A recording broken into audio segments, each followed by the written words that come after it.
বাংলাদেশের স্বাধীনতা, বাংলাদেশের বিজয় দিবসকে, বাংলাদেশের জনযুদ্ধকে, বাংলাদেশের মানুষের সংগ্রামকে ভারতের বিজয় হিসেবে দেখানোর মধ্য দিয়ে নরেন্দ্র মোদী দৃশ্যত ইতিহাস বিকৃতি করেছে।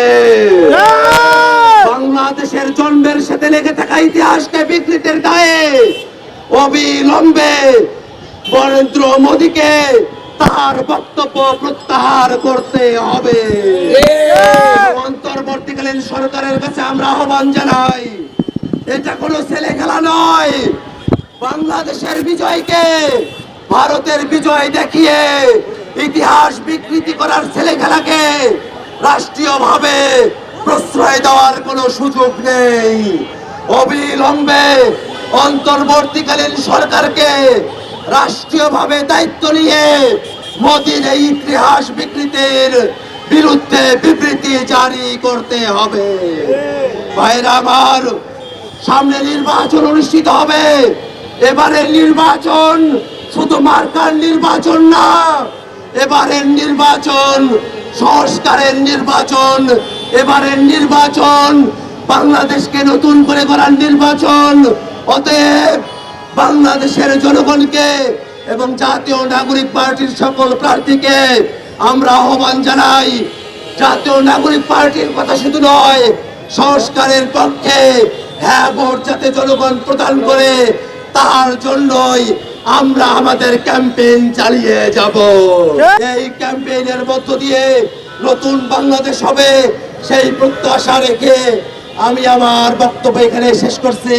ভারত নিজেদের মতো করে এই বাংলাদেশে তারা পাপেট শাসক তারা বসিয়েছে, পাপেট রাজনৈতিক দল তারা তৈরি করেছে।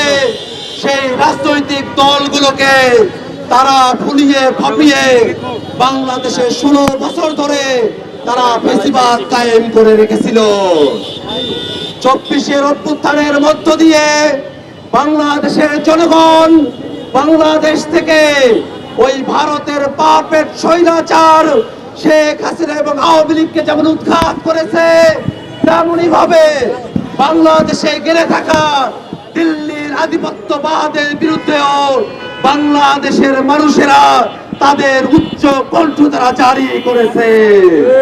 এই বাংলাদেশের রাজনৈতিক সিদ্ধান্ত বাংলাদেশের রাজনীতিবিদরা নিজেরা গ্রহণ করবে, ভারতের দাবিদাররা সেটা সহ্য করতে পারে নাই। এই বাংলাদেশকে আর দিল্লির আধিপত্যবাদের মধ্যে দিয়ে বাংলাদেশের সম্ভাবনাকে নষ্ট করার আমরা কোনরূপ সুযোগ দেব না। অত্যন্ত দুঃখের বিষয়, আজকে 16 ডিসেম্বরকে নরেন্দ্র মোদী ভারতের বিজয় দিবস হিসেবে উল্লেখ করেছে।